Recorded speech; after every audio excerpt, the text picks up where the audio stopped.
Gusto ko nga sana magradar para makapagdikit ng sticker sa street signboard doon sa radar. Pero 6:30 ng umaga na ako nakaalis ng bahay at medyo late na nga sa akin yun. Kaya ang sabi ko, magpa-foremost na lang muna ako. Buti na nga lang nakita ko to si paring Arnold. Magraradar daw siya. Kaya naman sumabay na ako sa kanya kahit alanganin na ako sa oras. Pero at least sa araw na to makakapagdikit na ako ng sticker. Nagtataka nga si paring Arnold bakit daw mag-isa ako kung kailan malapit na ang araw ng mga puso. Ang sabi ko naman sa kanya, pangit kasi ugali ko kaya wala nang sumasama sa akin. Tama ko si Papa Arnold. Akala ko pa naman solo ako. Ngayon may partner na ako. Siya rin nagsusulo. Pares kami solo ride. Mag-partner na kami. Grabe na wala kami nagra-ride. Baka ma-develop na ako nito Pagkatapos mga besh, parang nagustuhan niya yung sinabi ko mag-partner na kami. Paano naglabas ng dila? Nagmukha tuloy siyang aso sa paningin ko na para akong gustong i-dog style. Charat! Pagkatapos maya-maya tinayuan na siya sa ahon mga besh. Pagkatapos may napansin akong maliit na bumubukol sa bib shorts niya. Kaya naman hinihila niya yung jersey niya para maitago yun. Kaya naman ang sabi ko sa kanya, shoot ka, wag mo nang itago yan. Yung bike mo lang naman ang giant sa'yo, no? Meron. Pero ang sabi niya, hindi naman daw totoo yun. Kaya naman inaaya niya na akong sumubo ng lollipop. Charat! Ito yung ahon na ayaw ko pagpupuntang radar. Sobrang kunat. Pagkatapos sabi sa akin ni Papa Arnold, oo nga sobrang kunat yung ahon dito. Pero wala pa rin tatalo sa kakunatan mo. Paano 150 lang naman ang bigayan mo? Meron! Pagkatapos ng shoota, iniwan ako mga besh. Kaya ayun, kakabakbak niya, napagod tuloy siya kaagad. Ang akala niya makakatakas siya sa akin. Lakas na ni Papa Arnold. Iniiwan ako sa ahon. Yun biruin mo yun, nandito na kagad kami sa radar.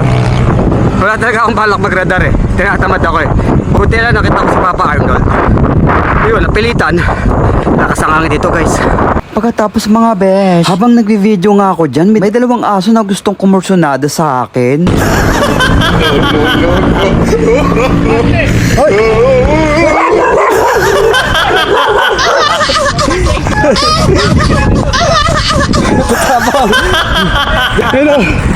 Nakita ako ng mga aso. Ay, mga aso kayo.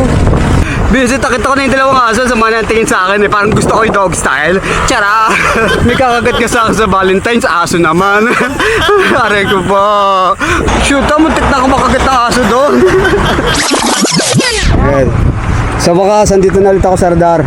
Makakapagdikit na tayo ng sticker dyan. Meron na tayo. Gago, muntik na ako makagat. Ulat Subukan natin yung yung pahirap na sinasabi nila sa sticker ko. Ang ganda. Oo nga guys, ang hirap matanggalin. Ano ganda? Oo nga, legit nga, mahirap matanggalin. Kung ako sa inyo, wag na kayo huminga ng sticker Mauubos pa siya inyo rito. Hindi, maganda yung sticker tingnan mo. Kaya makakapagdikit na tayo guys. Makakapagdikit na ako. Laminated. Saan natin ilalagay yan? Sabi mo sa patibay-tibay. Meron! Bagong-bago! Bagong-bago! O yan. Hindi ko muna alis yung plastic para umabot ng pinakamalinis 2028. Si Max. Yan, meron. Pinakabago, pinakalinis. Umabot ng 2 taon o 3 taon. Meron. Uwi na kami guys. Grabe lakas ng hangin dito guys. Tinatangay ako ng hangin. Lalo sa mga pakurba. Yung bike ko kasi diba semi-aero. Tapos ang gulong ko naman yung rim 58mm. So makapal.